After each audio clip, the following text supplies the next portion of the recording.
thank you all for being here and for joining us for this webinar on MMT-informed policies for real progress. I'm going to try to minimize this so that it's out of the way for the recording.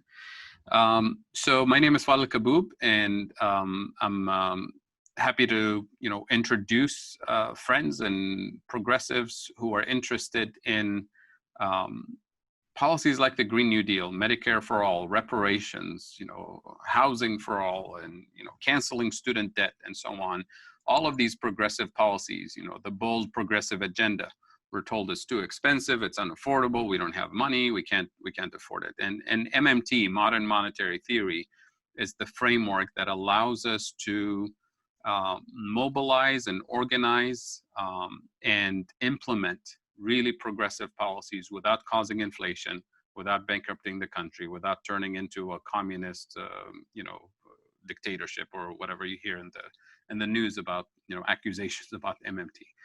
So what I would like to start with is, why we need to be radicals and why the term radical is not, shouldn't have any negative connotations. We need to take back the term with its linguistic meaning.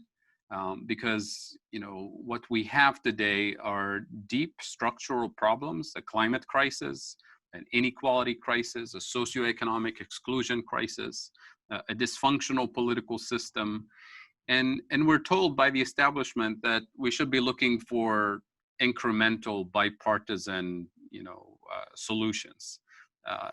To me, that's the definition of superficial status quo solutions. Because radical means going to the roots of the problem. And if we're not addressing the roots of the problem, then we're addressing it from a superficial standpoint. So we have a choice. We either use radical solutions that go to the roots of the problem, or we use superficial solutions that reproduce the status quo. And we don't have time for status quo. And I've been using this quote from Martin Luther King Jr. Over the last few months to illustrate this point, where he said, in the context of the civil rights movement, I have no time for the tranquilizing drug of gradualism and incrementalism. And that's the term he used, tranquilizing drug. And he's talking in the context of the civil rights movement, and I think the same applies today when it comes to the climate crisis, the inequality crisis, the civil rights, issues that haven't been, finalized since the 1960s that we're seeing today with the Black Lives Matter movements. So we need to be radicals. We need to address the roots of the problem. And you can think of, one of the main policy platforms that we've been pushing for in the progressive movement as this comprehensive program called the Green New Deal. And the Green New Deal is the umbrella label that includes a job guarantee, that includes Medicare for all, that includes addressing the climate crisis and the inequality crisis at the same time. And I'll explain why it's important for the Green New Deal to be comprehensive, not because it's like the favorite shopping list of the progressive movement, but because of very specific technical aspects that need to be introduced at the same time. And that's why we need a bold transformative agenda like the Green New Deal, as opposed to small incremental policies. And you hear this from a lot of well-meaning, progressive, liberal type Democrats who say, well, why don't we just focus on the solar panels and the wind turbines first, and then we'll get to this healthcare thing, and then we'll get to the reparations issue, and then we'll get to the other things later, right? Step by step, small incremental steps. I'll explain later today why it's important to do all of these things at the same time. And I'll start with just highlighting the inequality issue. This is a graph by my colleague Pavlina Cherneva, who, by the way, everybody should be reading her book. It's called The Case for the Job Guarantee. It just came out a few days ago. So what Pavlina does in this really powerful chart is essentially to show how deeply structural the inequality issues are that we're dealing with in the US.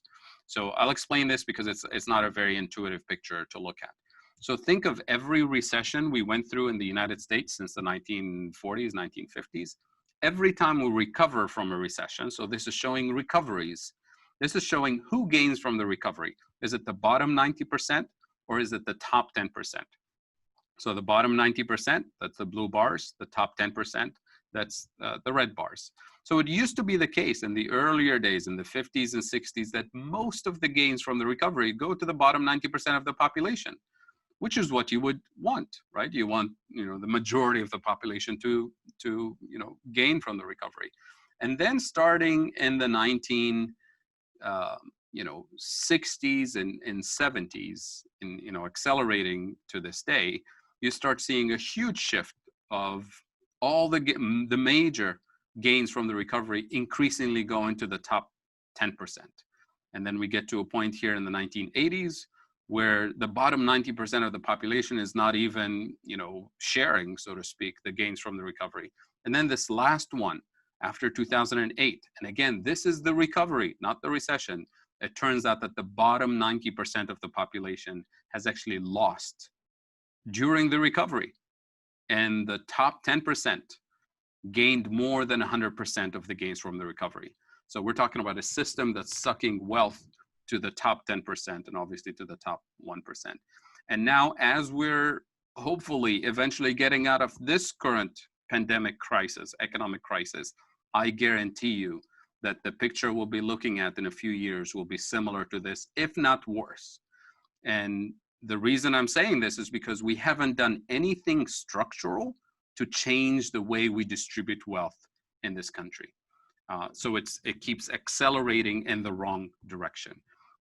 And that's why we can't really have a bold, progressive policy agenda that doesn't address this structural issue, because this is unsustainable from an economic standpoint, from a social standpoint, political standpoint.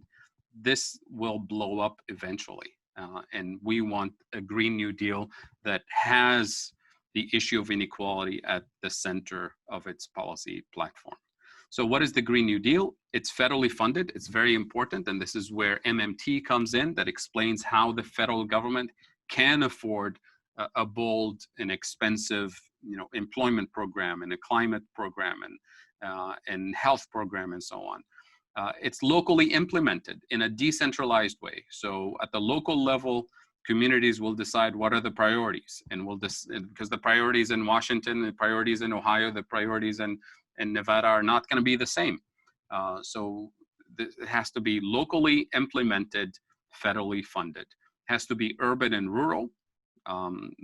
We can't just focus on large cities and kind of force people to migrate in search of jobs and housing and opportunities, because that's been the standard. We tell people, well, learn how to code and move to San Francisco. That's where the jobs are. We can't do that, because that's been, forcing communities to disintegrate, especially in rural areas. It has to be inclusive, and this is a reference that's very important. When people hear the Green New Deal, they remember the New Deal of the 1930s, which was not inclusive. It excluded African Americans in particular. It has to be just, and this is a very important feature, as in just transition. That is, we want to decarbonize the economy, for example, but we don't want to end the livelihood of people working in coal mines and fossil fuel industry. So we want a job guarantee that guarantees a just transition from the fossil fuel economy to a green economy with decent wages and benefits, and on-the-job paid training to make sure that people have the opportunities to transition into green jobs. So the job guarantee, in other words, is not a nice add-on to the Green New Deal. It's a core feature of the program. And it has to be restorative in the sense of restoring economic activities to areas of the economy, especially in rural areas where, and certain parts of urban areas too, where areas that have been neglected, to be honest, for decades.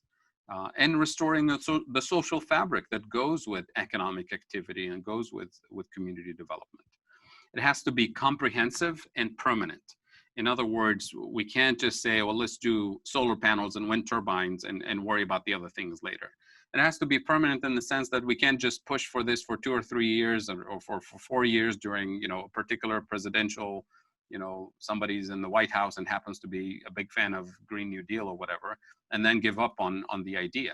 So this has to be the future. We can't go back to, you know, fossil fuel economy and inequality and so on. So the big question that MMT answers, modern monetary theory answers, is how are we going to pay for it? Where will the money come from? And we're often told all of these things. The government doesn't have money, we're running out of dollars, we're gonna have to raise taxes and the rich will never agree to pay taxes. It's gonna be a huge amount of national debt and it's gonna be a burden on future generations. And the whole thing about inflation and hyperinflation, they say Zimbabwe and Venezuela, look, they tried printing money and look what happened to them. Or borrowing more money from China. So all of these things that we hear all the time, MMT is able to answer each one of these questions and completely shift the narrative about what's possible. So, and I always say, you know, call their bluff when they start, you know, throwing these ideas. And it's interesting that, you know, when the pandemic hit a few months ago, all of these things just disappeared from the public discourse, right? And I'll come back to this point. So one way to, you know, shift the narrative is to say, well, how did we pay for World War II? One of the most expensive programs in the history of the United States. And it came right after the Great Depression, the most miserable time in US history. There was no money to be taxed. There was no money to be borrowed. And then we went into this massive spending program after Pearl Harbor to win World War II and to save democracy and save Europe and so on. But also forget about World War II. That was a long time ago. Let's go back 3 months ago when the CARES Act was on the table. Nobody asked, you know, those $2 trillion and the trillions of dollars, you know, after that. Nobody asked, who are we taxing? Who are we borrowing from? Where is this money going to come from? And those are the exact same people who voted for this, the exact same people who just few days earlier were asked about the Green New Deal, were asked about Medicare for All, and they said, no, we can't afford, we have no money for those things. And all of a sudden, money appears. So it turns out that for the federal government, during World War II, or during the CARES Act, or during, you know, every time the federal government spends, there is this decoupling that happens at the federal level that doesn't apply at the local, state, and municipal level. So the federal government doesn't need tax revenues in order to spend. It doesn't need to borrow first in order to spend. The federal government is the sovereign issuer of the currency, so it can spend money into existence. And that's exactly how we entered World War II. There was no borrowing and no taxing that happened before the war. There was borrowing and taxing that happened during the war and after the war. So the idea was, we have a national priority, we're going to spend hundreds of billions of dollars to build, you know, the military capacity to win this war. So we're hiring people, we're paying them decent wages, and now they're going to go out and spend that money to buy housing and transportation and entertainment and clothing, all kinds of things. It's a free country, right? So the problem then, do we have enough productive capacity to provide all the new cars and all the new homes and all the new entertainment that those workers were looking for? And the answer, obviously, during the war was no. There wasn't enough productive capacity to do both a huge military expansion and also a huge increase in consumer spending. So what we did during the war, after we hired the workers and started producing the tanks and airplanes, what we did during the war is that the US Treasury started selling US Treasury bonds that they marketed and advertised as freedom bonds and war bonds, essentially capitalizing on the patriotic mood of the nation. And that war bond effort was essentially doing the following. It was offering all of those workers who have all of that income an opportunity to save their dollars and to postpone their consumption of cars and homes and entertainment until after the war. So what we did essentially is we created a mechanism to, number one, spend on the priority, which is the war, and created lots and lots of jobs, good paying jobs. Step number two, we created a savings mechanism to entice or convince those workers, please don't spend during the war because we don't really have enough productive capacity to build new homes for you and new cars for you, because all the workers are fighting the war or building resources for the war.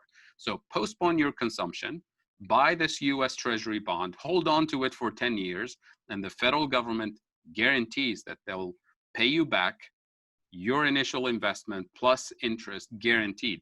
And then after the war, when you receive your returns on investment, so to speak, then you can go out on a shopping spree and you can build homes and buy cars, because at that point, we'll have all of those workers released from producing for the war effort and going back to producing furniture and producing cars and producing entertainment, producing whatever we want. So that's how we paid for the war. It's not by borrowing first or taxing first. So the so-called borrowing that happened during the war happened during and after the war, not before the war. The war was already paid for when the government decided to enter the war and voted to approve the spending. That's how the government actually spends all the time. It's not just World War II, it's every time the federal government spends, including the CARES Act more recently, including every time there's a military budget on the table, every time there's a tax cut, every time the 535 elected officials in DC decide this is a national priority and they vote to approve it, the money is spent to pay for it. There is no need to offset it automatically dollar to dollar by a tax or by a borrowing. So that means from an MMT perspective, what we thought was the constraint on government spending, which we thought was tax revenues and borrowing capacity, turns out to be something that applies only to non-issuers of currency. That is, local states. They can't do this, right? They have to tax or borrow in order to spend. Municipalities at the county level, right? They have to raise tax revenues in order to spend. And if they borrow up to a certain limit. So their spending capacity is limited. It's just like you and I. You and I have to work hard, earn an income first, and then we can spend it. We can borrow up to a certain limit. But beyond that, the credit card and the bank and your friends will stop lending you money. So we are constrained in terms of how much we can spend. And once we accumulate debt, we have to work even harder to pay it off and reduce our spending in the future to pay off our debts. That's true for you and I, that's true for states, municipalities, for businesses, and so on. But the federal government operates in a completely different space. It's the issuer of the currency, so it's not limited by tax revenues. So it turns out that the fiscal policy space, the spending limit, is not tax revenues and borrowing capacity. Turns out for the federal government, the fiscal policy space is much larger, but it's not infinite. So we're not saying spend in unlimited ways. So the question becomes, what actually determines the limits of how much the federal government can spend? So the actual limits of fiscal policy space. And it turns out the limits are determined by the risk of inflation. So inflation from an MMT perspective happens for two reasons.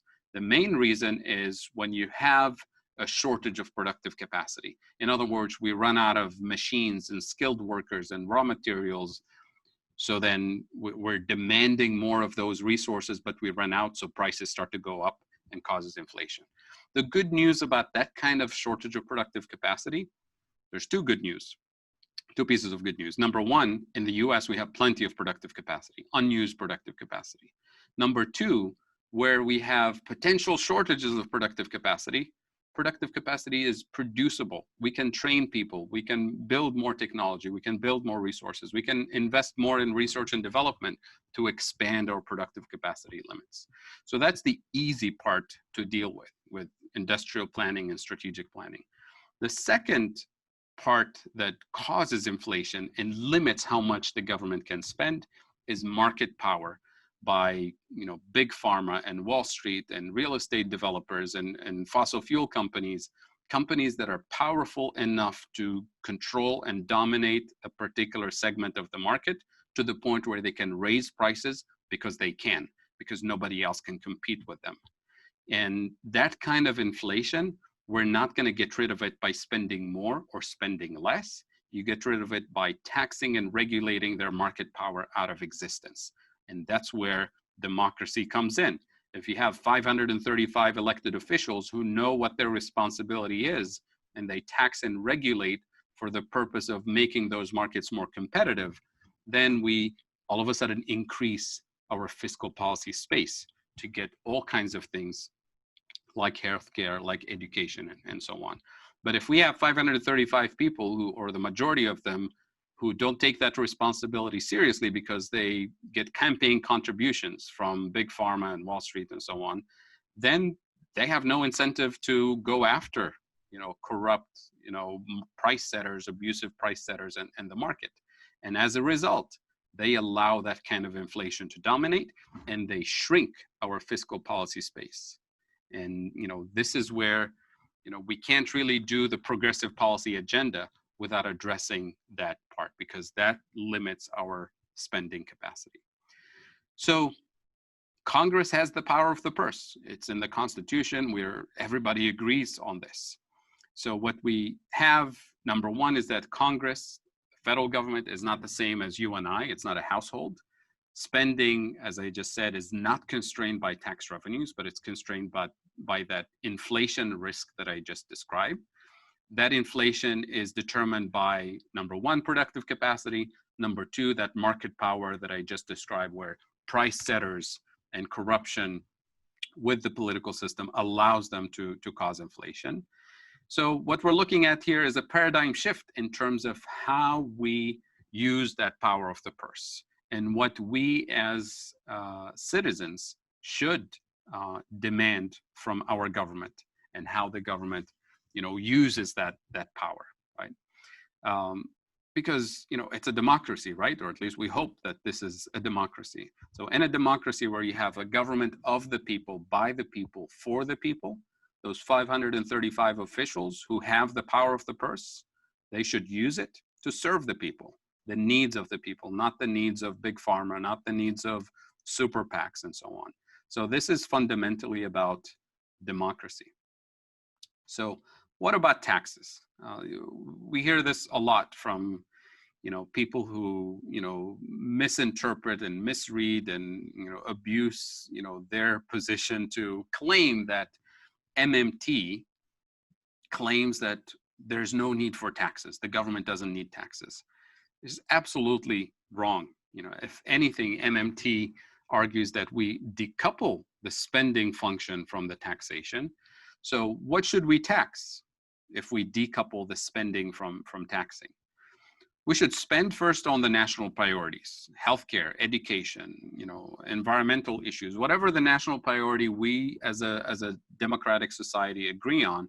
That spending happens via congressional appropriation, and Congress doesn't have the limitations that you and I have. You spend to increase productive capacity in strategic areas like health, like education, like renewable energy, and so on. And then you tax for other reasons. So you tax pollution to reduce pollution, to decarbonize the economy, not because we need the money or permission from fossil fuel companies to fund a Green New Deal. We tax Wall Street speculation, not because we need their money or their permission to set up a healthcare system. We tax extreme wealth, not because we need money or permission from the rich to have better education or better healthcare or whatever, but because we want to reduce those things. So you tax pollution to decarbonize. You tax speculation to introduce more market stability. You tax extreme wealth to reduce their power and influence in politics, to save democracy from oligarchy, to reduce extreme inequality. So it's not because we need the money that we tax for those reasons. You tax to, as I said, protect democracy from oligarchy, to reduce abusive market power. You move essentially your tax system and spending framework from what we're usually accustomed to, which is we think about redistribution. We introduce a system where we pre-distribute wealth in the right way to begin with. So let's think about pre-distribution as opposed to redistribution. Redistribution is where you have a system that's essentially sucking money to the top 1% and then say, oh, that doesn't work for the rest of us. So now let's figure out a way to tax those people so we can redistribute to the poor. That's just, not the right framework for a progressive policy agenda. And this is really a trap that a logical trap that a lot of progressives And well-meaning progressives usually fall into this trap because of the following. So they think we need to tax the rich, we need to tax oil companies so we can pay for our progressive agenda. And I respect the feeling that goes with that need for taxing the rich and taxing speculation and all that. But there's a logical flaw in that argument, because if we wanted to have a more ambitious program based on taxing the rich and taxing pollution and taxing all of that, then by definition, we want the rich to be even richer.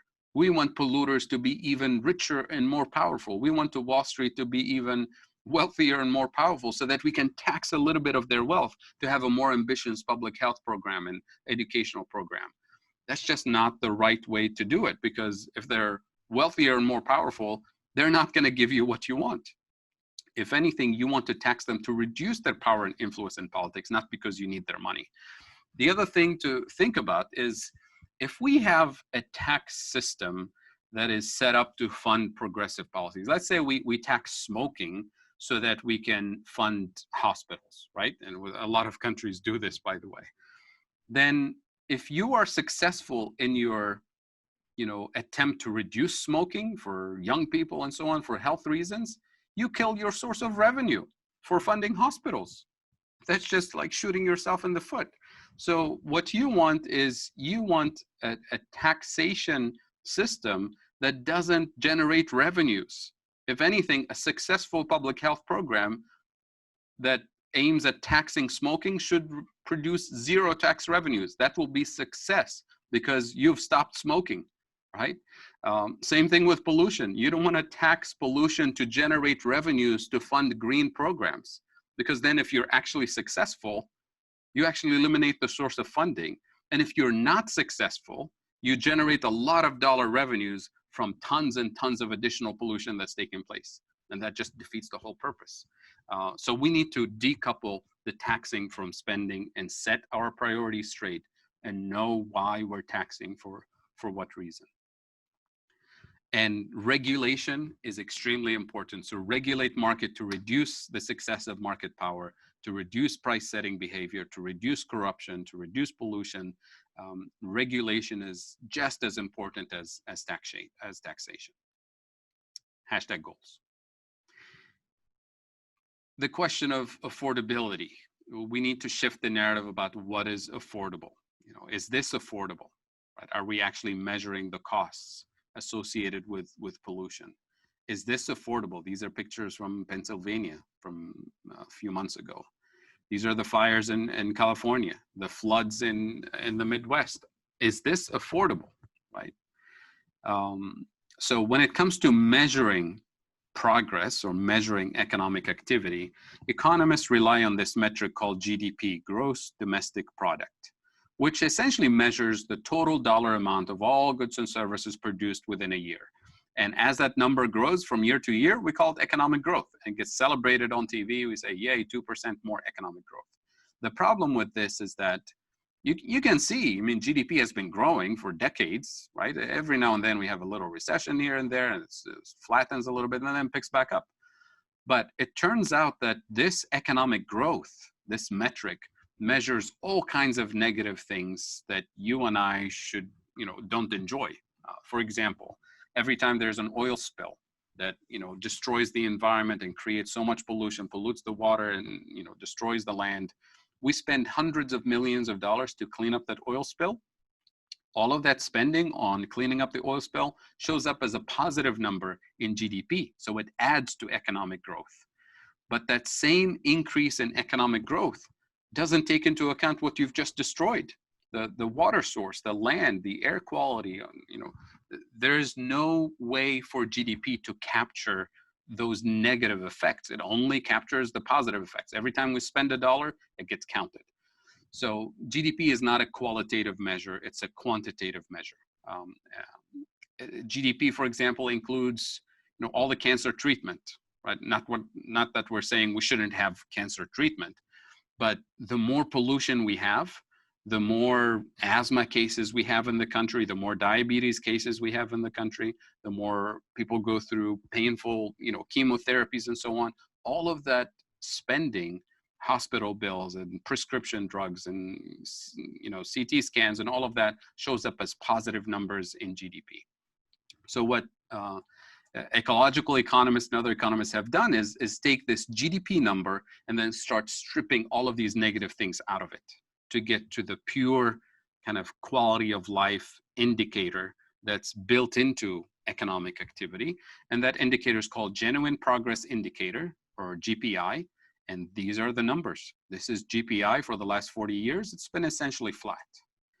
And this is something that most people feel, most people experience, because a lot of people say, well, it feels like I'm not able to get ahead, because they're thinking in terms of quality of life. They're thinking in terms of this indicator, whereas the news on TV says, well, you should be celebrating. We just created a lot more jobs and wealth and income because of all the fracking that we're doing, because of all the pollution, because of all the prisons that we're building and all of these things. So we need to be able to push back against the narrative that says the Green New Deal is unaffordable because of, we need those fracking jobs. We need the fossil fuel jobs because they create income. Well, we need to shift the narrative so that we as a local community, and think of this as at the local level, not just at the national level, when it comes to deciding, do we as a community fund the after school programs and the summer camps for kids to inspire them with music and theater and science and sports and all that? Or do we say, no, we can't afford those things. It's too expensive. We're going to have to raise taxes and all that. So we cancel all those programs, especially now during this crisis. And then we end up building prisons for those same kids and dealing with an opioid crisis 10, 15, 20 years later. Do we invest in clean air and clean water technology for renewable energy and so on? Or say, no, that's too expensive. We can't afford to do that. And then we end up polluting the water, polluting the air, getting everybody sick, and then paying for cancer treatment for the next 30 years for everybody in town. So it turns out that the status quo of doing nothing is actually very expensive.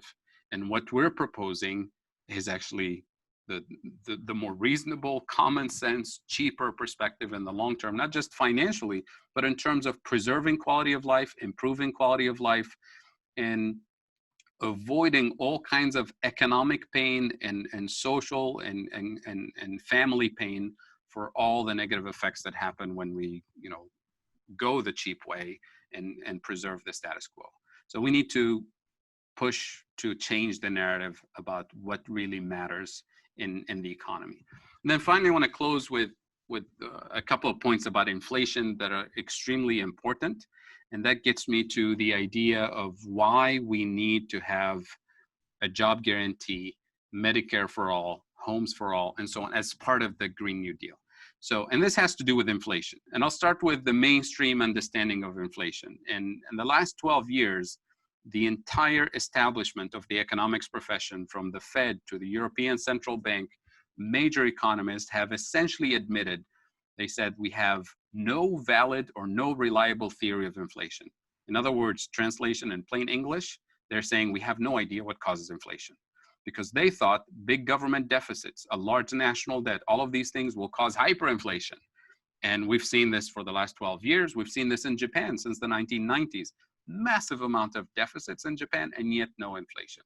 And it turns out that the MMT approach to inflation has been correct all along about Japan, about the US interest rates, about the European Union, because we focus on the actual root causes of inflation. So what causes inflation in the US? And this is US specific. We have 4 areas that drive inflation in the US for the last, more than a decade. The first one is healthcare. And this is something that's pretty common sense. Most people know this. It's actually funny that economists are the ones who don't really pay attention. Education, higher education, housing, and energy and transportation. These are the major drivers of inflation. So if we have a Green New Deal that doesn't include policies to address these sources of inflation, then whatever Green New Deal we implement is going to be inflationary. And then they're going to say, we told you so, this Green New Deal is going to cause inflation. So our approach to inflation says inflation happens when you, number one, run out of productive capacity. Number two, when you have powerful players who set prices and don't really play by the rules. They're not in a competitive market. So a Green New Deal must address those two areas in health, education, housing, and energy and transportation. Let's start with healthcare, for example. Healthcare, number one, we have a shortage of productive capacity. We have shortage of, hospital beds and ventilators and technical staff and doctors and nurses. And we've seen this exposed during the pandemic, but this has been the case from before. So we have a healthcare system that's actually exclusive to the rich and to those who have the capacity to buy health insurance or have employment and have their employer, cover part of their health costs. And that becomes a burden on employers too, and small businesses in particular. But the point is the healthcare system is exclusive, and it's by design because it's, a profit-driven system. So a Green New Deal and a Medicare for All system will tackle that head on by, number one, increasing the productive capacity. In other words, training more doctors and nurses and building more capacity, which creates millions of jobs, by the way. And when you do that, you make healthcare more accessible rather than exclusive. Number two, you have to regulate and tax the abusive market power out of existence. And here we're thinking of big pharma, we're thinking health insurance companies that suck money out of the system and make it exclusive. So that's why it's important that, in order to have a Green New Deal that's not inflationary, you have to tackle the four sources of inflation that we currently have. This is before the Green New Deal. This is already our inflation system. So we have to tackle it. Same goes with higher education, with housing, and that's why we're talking about college and vocational training for all to increase the productive capacity and to make the system more competitive. When you fully fund state schools and community colleges, you're forcing the private colleges to compete and to lower their cost. But if you cut budgets for community colleges and for state schools, they're forced to raise their prices to cover their cost, which allows the private university system to say, oh, well, if the state school is charging you 50, we'll charge you 55. So that's been part of the problem.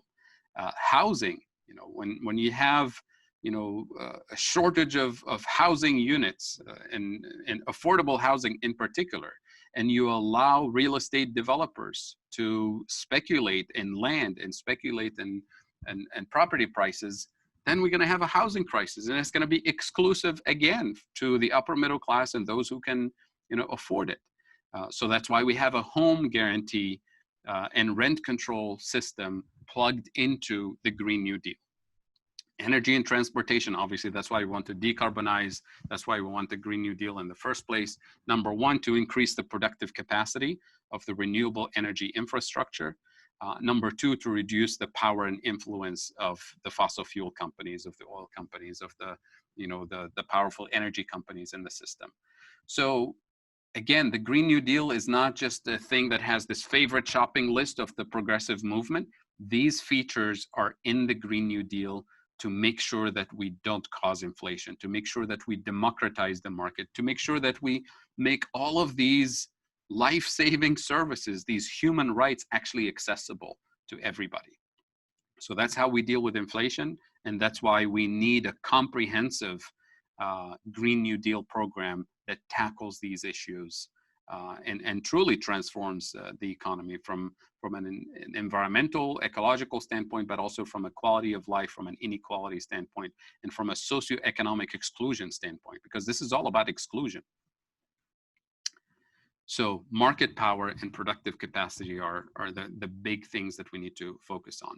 And finally, the job guarantee. So if we understand that, I want to highlight this in addition to the just transition. If we understand that Congress has the power of the purse and it can set the national priorities, to serve the needs of the people, then we should have three layers of public policy. The first one is what I call universal public services: green infrastructure, Medicare for all, homes for all, education for all, childcare, be as generous as we can be, actually. The second layer is a job guarantee for people who want to work, right? So for anybody who's ready, willing, and able to work at a living wage with benefits, for people who want to work. So universal public services, that means we go back to fully funding education and health and infrastructure and all that. So that in and of itself will absorb quite a bit of the labor force, but it's not going to absorb everybody. The federal job guarantee is the employer of last resort, as we call it, for people who want to work. And then a generous income support for people who cannot work or should not work for health reasons.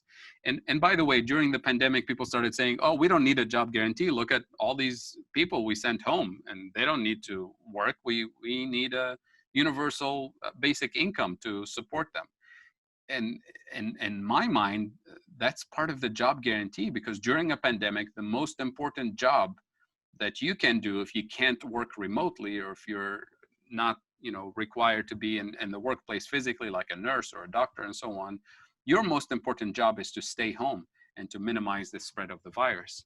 So as far as I'm concerned, that's part of a job guarantee that's paid during the pandemic.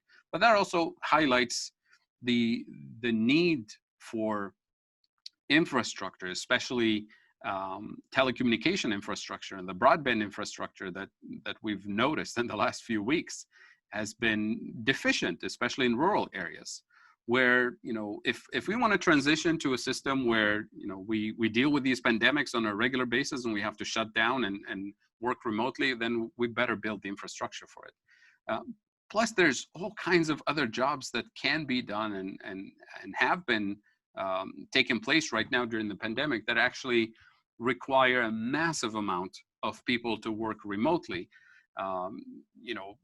Think of contact tracing, which is something that's massively lacking in the US response to the pandemic. We just, hope that the virus stops spreading somehow.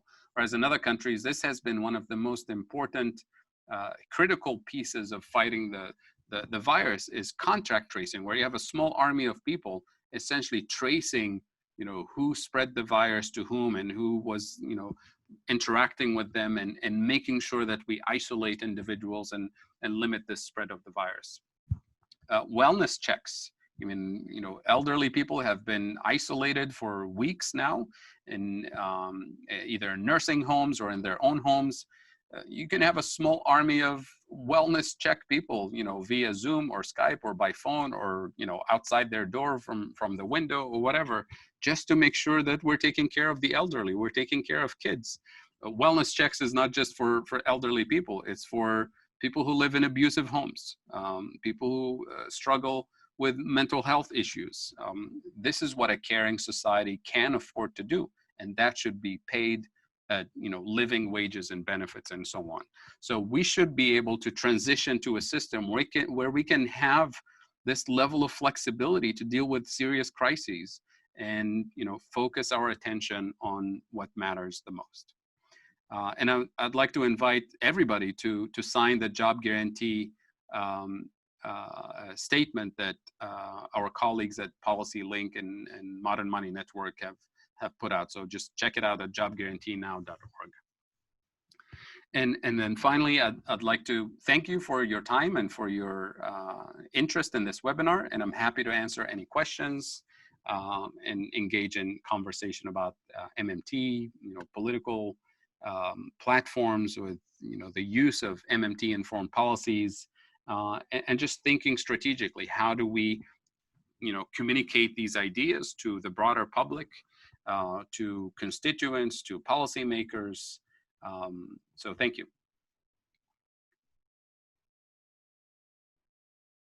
And feel free to unmute yourself so I can hear you.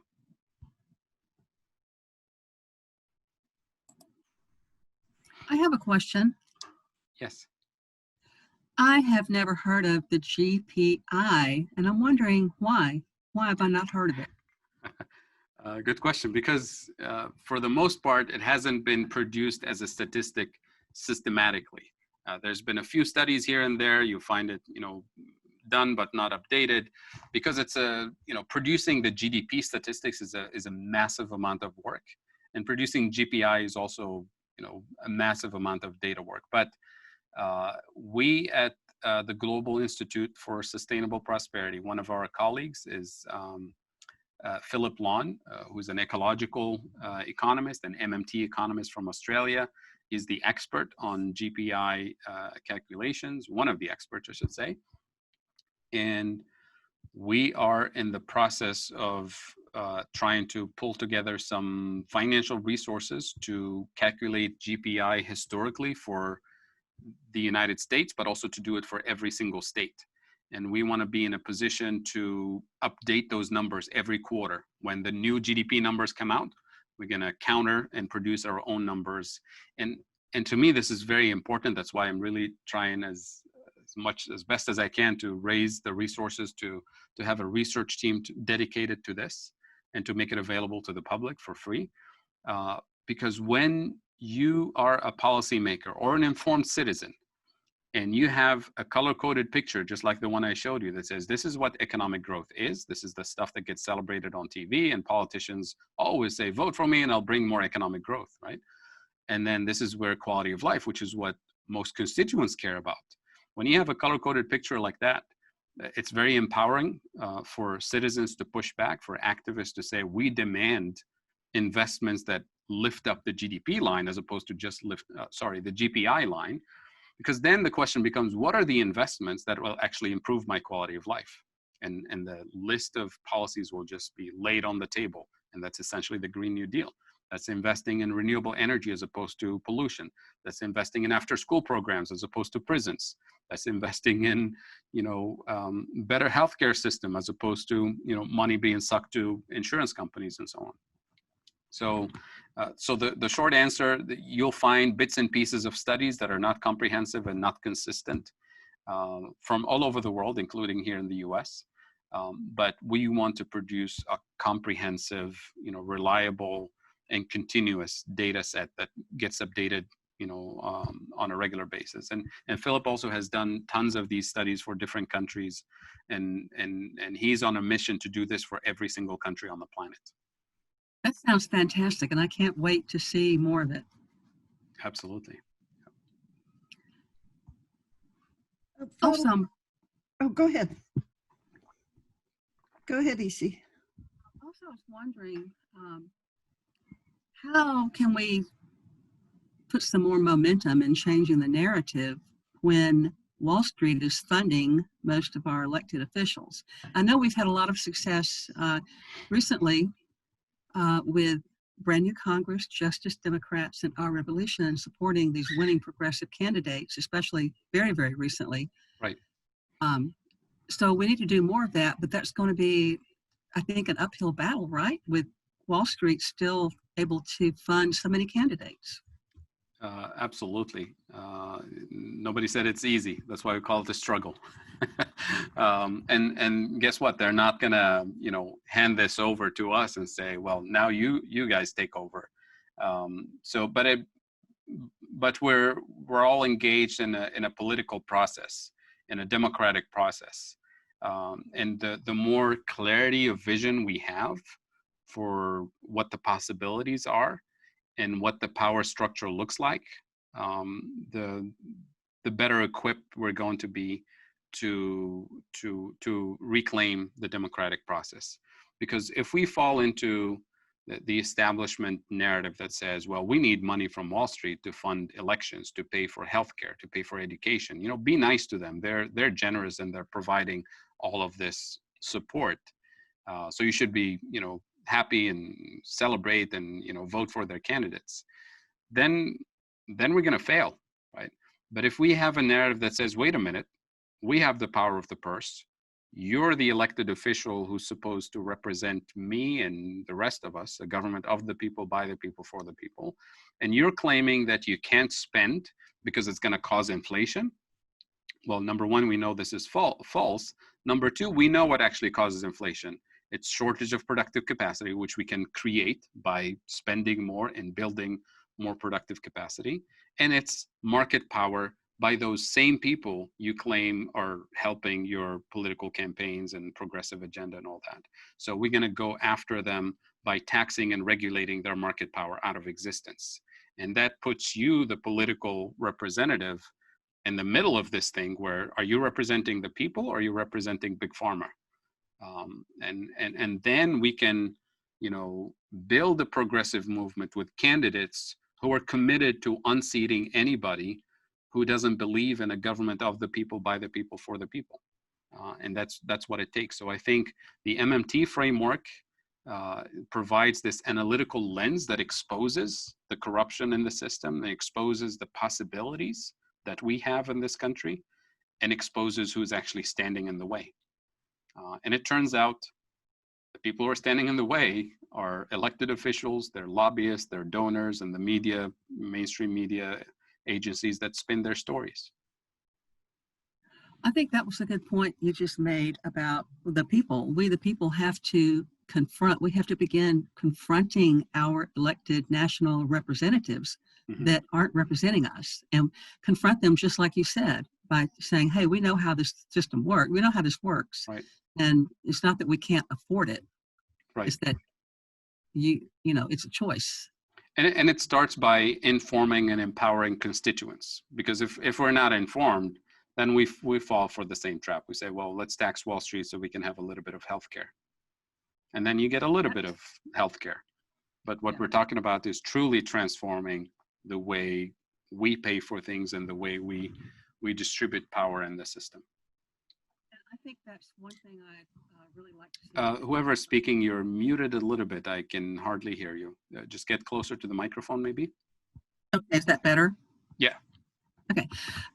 That leads me to think about what Steve Grumbine is trying to do with working with every other progressive group in the country, maybe even around the world, to join forces instead of each of our groups acting so independently and not, we're more powerful if we can join together.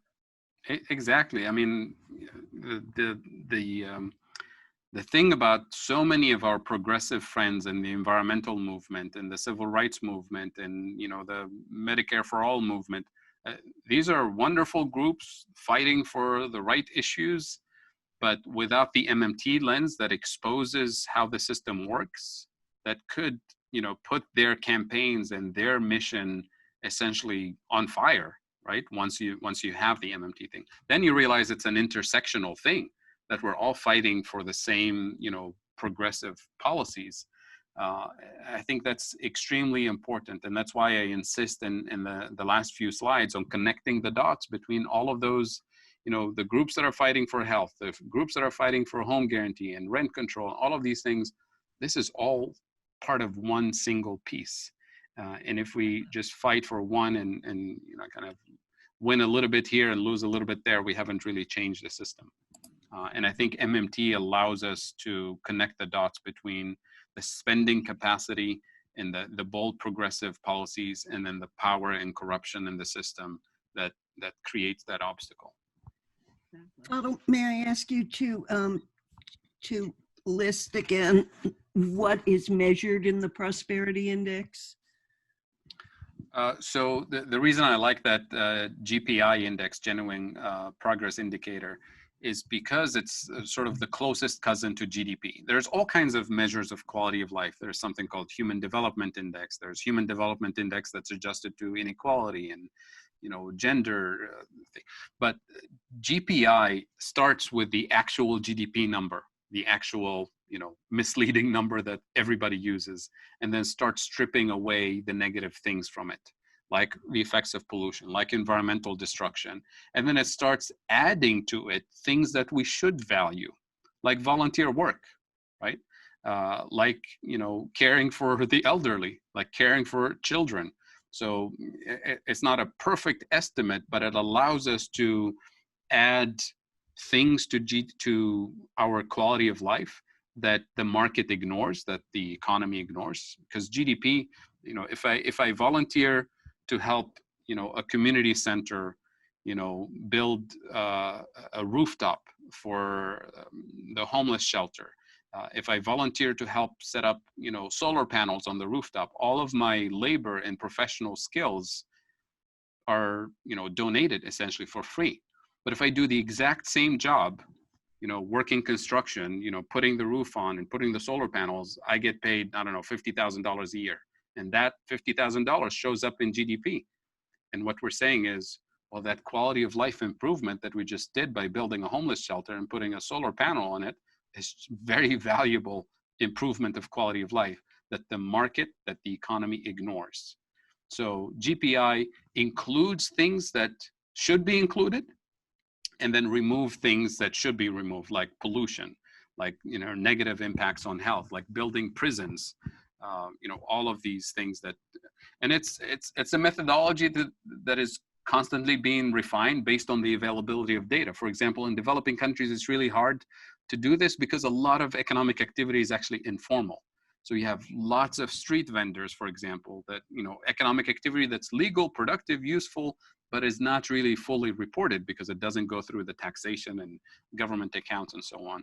So we have ways to estimate how much of that economic activity is taking place. And a lot of economists do that. Feminist economists, for example, do what is called time use surveys, essentially surveying, members of a household, men and women, and saying, tell me what you do, during your 24 hours. You sleep for a certain amount of time, you cook for a certain amount of time, you go to work, you feed the kids, you clean the house, you do X, Y, Z, and kind of you keep track of everything you do during the day. And they do these surveys for, for lots of people.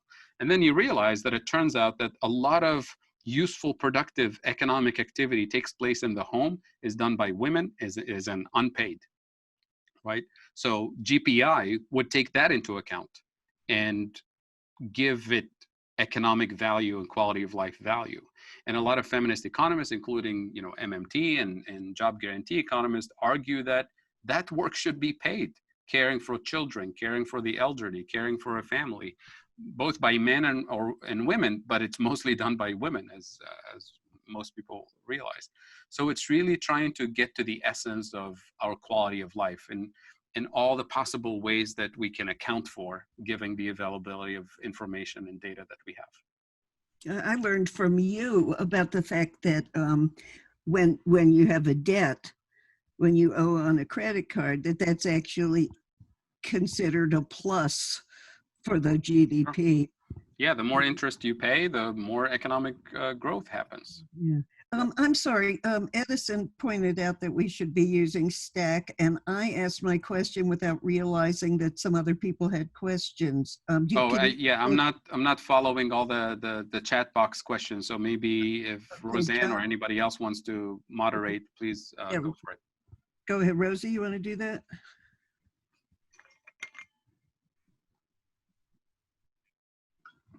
Or whoever knows that they're next, please jump in and ask your question.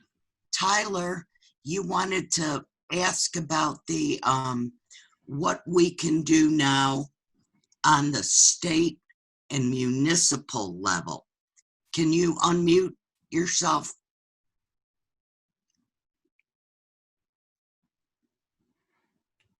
Yeah, sorry. I'm also in the middle of work, but yeah, just wanted to ask, so if we can't depend on the federal government to address, these needs in the immediate, can we rely on municipal issuances to tackle some things as large as such as like a jobs program within a state or? Yep. Thank you for your question. This is a very important issue that has come up, significantly in the last few weeks since the pandemic hit, and since Mitch McConnell essentially told states and municipalities, go file for bankruptcy. We're not going to give you more money, right? The federal government is essentially abdicating its power of the purse and forcing states and municipalities to essentially force them into massive cuts of programs because they have no capacity to issue currency, to spend the same way the federal government spend. They're limited by tax revenues and by borrowing. And tax revenues are falling like crazy in the last few weeks, and borrowing is limited. So I've been working on this for the last several weeks now, since the beginning of the pandemic. And I'll give you a preview of what this looks like. But I'd rather not share this publicly yet, because we're hoping that we'll get to actual implementation soon. But I promise, as soon as this is public, you'll be the first one to hear about it publicly. But so I'll give you the brief description of what this looks like. And it's the idea of complementary currencies or community currencies, where local community organizations create their own currency. And these things have existed in the past, and as we speak, we have hundreds, if not thousands, of complementary currencies all over the world, including here in the US, hundreds probably, possibly in your own community. But they tend to be very small, sort of buy local campaign, where a community decides to create a local currency to keep as much of economic activity in town. So for example, if you go to there's a currency called the Berkshires in Western Massachusetts, in the Berkshires in Great Barrington. You can go to a local bank with $100 US. Sorry, you can go into the bank with $90 US and buy 100 Berkshires. And what do you do with those Berkshires? You can go to the local restaurant, to the barber shop, to the coffee shop, and spend your Berkshires instead of dollars. So essentially, with $90 US, I bought 100 Berkshires. So essentially, I have a 10% coupon to buy local, right? And it tends to be a mechanism to support small independent businesses. But it doesn't really go beyond a buy local campaign. And those campaigns tend to be successful based on the passion and commitment and marketing capabilities of people involved in the community currency program.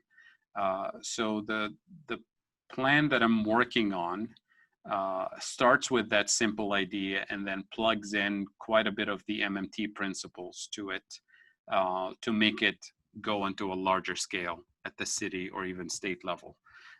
So without going into the details, I'll give you an idea of where some of the inspiration comes from. So the issuer of the currency not only issues the currency, but accepts it in payments of taxes. So for example, in Argentina during the crisis in the early 2000s, and it was a Great Depression, some of the states, and it's a federal system, some of the states were not able to pay their employees, teachers and nurses and doctors and police officers. So one of the states decided to create a local currency, and they paid state employees 70% in the actual currency, government currency, pesos, and then they paid them 30% of their salaries in complementary currency, the paticones. And at the same time, the state signed an agreement with all the public utilities, all the major utilities, water, electric, phone companies, and so on, and told them, here's what's going to happen. Our state employees are going to have these vouchers, right? 30% of their wages in these vouchers. They're going to take these vouchers and they're going to pay their utility bills to you. And you, the utilities, we're going to let you use those same vouchers to pay your taxes to us, the state. So the state creates this currency, complementary currency, pays its employees partly with it. They pay their utility bills, and then the utility companies pay their taxes to the city. So it's the same thing as a sovereign currency, essentially. Within a matter of days, all major supermarkets started posting signs at the door saying, we accept the complementary currency one-to-one. Because they too, the supermarkets, pay utility bills. They too have employees to pay who pay utility bills. So it pretty quickly started circulating as if it's actually the currency.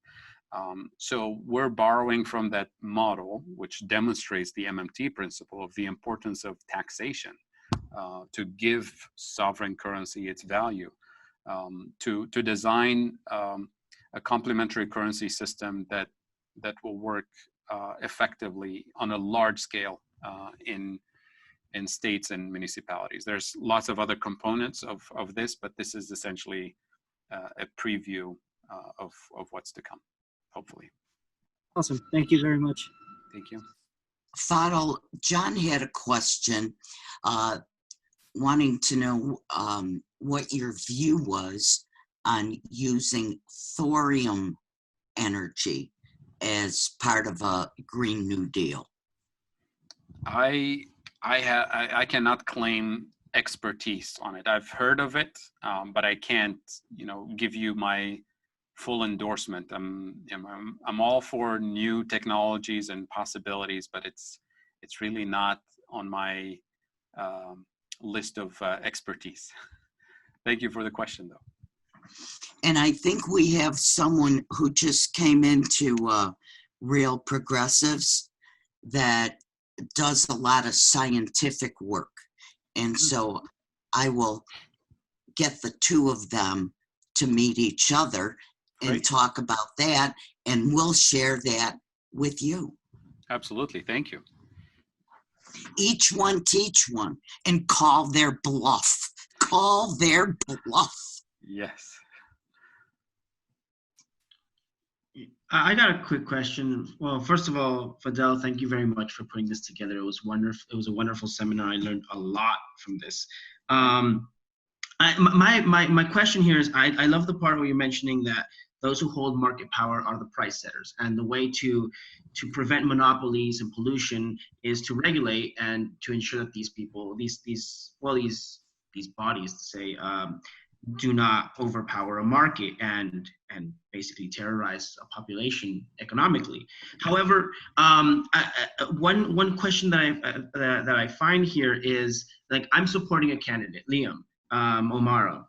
He's a great dude, but there are 434 other Congress members out there. I can vouch for him, but I can't vouch for the others. I see a lot of government minimalists answering to this, saying, well, if you give the government the market power and now they are the price regulators, we've seen the government abuse this power mostly at local levels and state level. We see it right now a lot with medical marijuana in California. The government took it over and is not given to the people. It was kept in power by them. So how do we answer to these people a viable solution to a transition into totally regulating these markets without the government taking control and not really doing its job for the people, as it has not been in the previous years? I'm sorry if that's... Yeah, no, it's a very good question. And I was on the phone with Liam yesterday, actually talking about these, and I believe we'll be doing an MMT town hall in a few weeks with his campaign. So very good question. I mean, it's really about this system we call participatory democracy, right? Participatory democracy doesn't mean we have, 150 million people vote in November and then only, a fraction of those individuals actually stay active politically and engaged and hold their elected officials accountable and push back against, policies that don't serve the people. That's really what we're talking about. We're talking about, representatives who go to DC and know that their constituents are not paying attention for the next 2 years or the next 4 years. Or their constituents are buying the mainstream media narrative that their, super PACs are helping to shape to protect them. I mean, you have, the Congress person that Liam is running against is a case in point. In office for what, 2 decades, 3 decades, maybe? More than 2. Never served on any committee. Never, lobbied for any legislation that actually serves the people in decades, and only engages in, fundraising from big pharma and corporations and backdoor deals that with no transparency, no town halls, engagement with the constituents. Is this a democracy? It's a joke, right? So we have to unseat people like him, and bring people who actually, understand what a representative democracy, what a participatory democracy means, and a government of the people, by the people, for the people. But if we, the people, are comfortable with a congressperson in office for decades doing nothing and taking super PAC money, and 90% of their campaign contributions from super PACs and big pharma, then who's to blame, right? If they're comfortable doing it and their constituents say nothing, I guess it's our problem, and they take advantage of it. That they do. Well, thank you, I guess. Yeah, I know it's kind of impossible to answer that, really. It's just that transition will be very difficult, again, since the same people in power are those who are limiting, as you mentioned, the prosperity of individuals. A lot of people really can't, they can't focus on politics because they're too worried on paying the bills, or Right. or they're homeless, they're houseless, or all these things that they keep people oppressed to a point where politics is the last thing they want to care about. But I understand your perspective. I mean, obviously, I'm volunteering for a campaign. Yeah, those constituents, if they those. have a clear vision of how the system works and the way that I was trying to describe today, and if they have a candidate that demonstrates that they're going to fight for that vision, and they realize that, you know, a better future is actually within reach, then we're talking, right? But if we don't even have that option, we don't have a clear vision of how to address this, and we don't have candidates who are willing to fight for it, then everybody will be busy working their second and third job and trying to make a living, because that's the way to fight for your family. Most definitely, most definitely.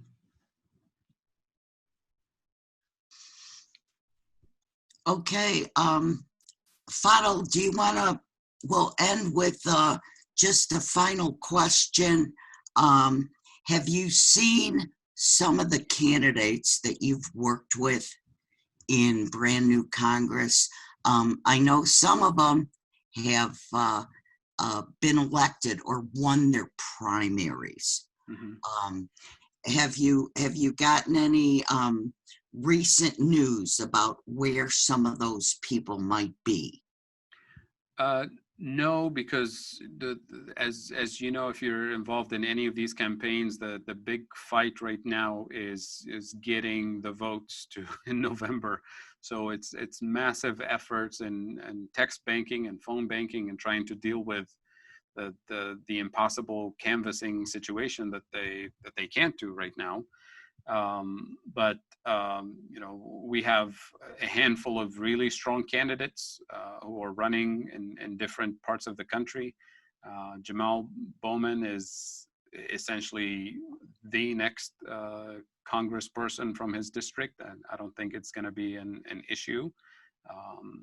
And I'm rooting for, you know, quite a few candidates in Washington State and other parts of the country who really have a chance. And it's really about getting their narrative to their constituents. And when I say their constituents, it's not really Democrats. It's, you know, when you address these issues of power and corruption and corporate influence, most Republicans care deeply about these issues. Most independents care deeply about these issues. So progressive candidates have the narrative that can really bring in, you know, voters from beyond the traditional, you know, leftist or, you know, progressive movement. There will be divisions on issues like abortion or issues like, you know, gun control and things like that.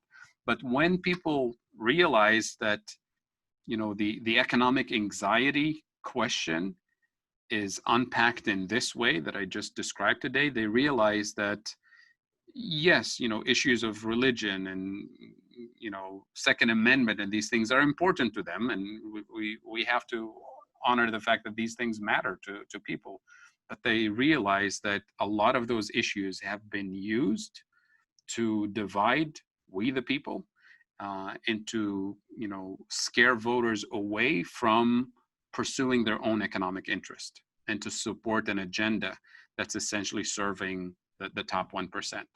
If we're able to expose that and you know, share this with the broad set of constituents beyond the traditional progressive circles, then we realize, yes, we disagree on this, that, and the other, but when it comes to the major economic issues and corruption issues, we're on the same page, and we have been divided, you know, strategically by these issues of Second Amendment LGBTQ things and civil rights issues. And these issues have been manipulated strategically by the establishment to divide voters on these issues of democracy and corruption.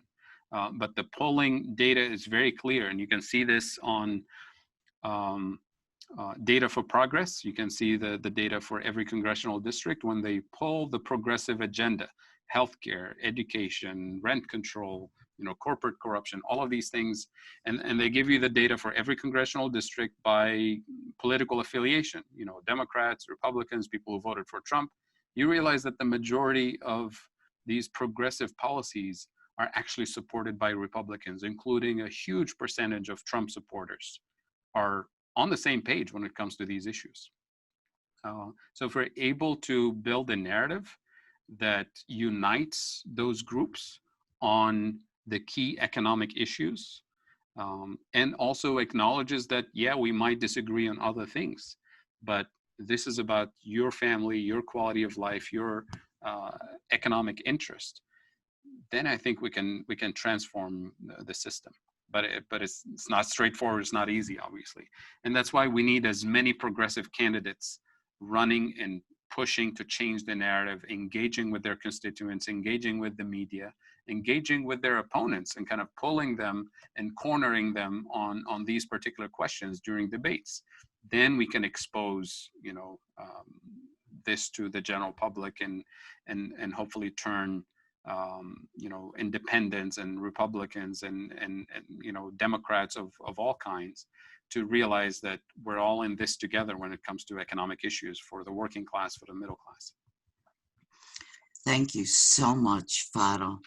Thank you. And thank you for your time and your knowledge and your hopeful words to go out there so each one of us can teach another one. Thank Thanks you so much. Thanks, my pleasure.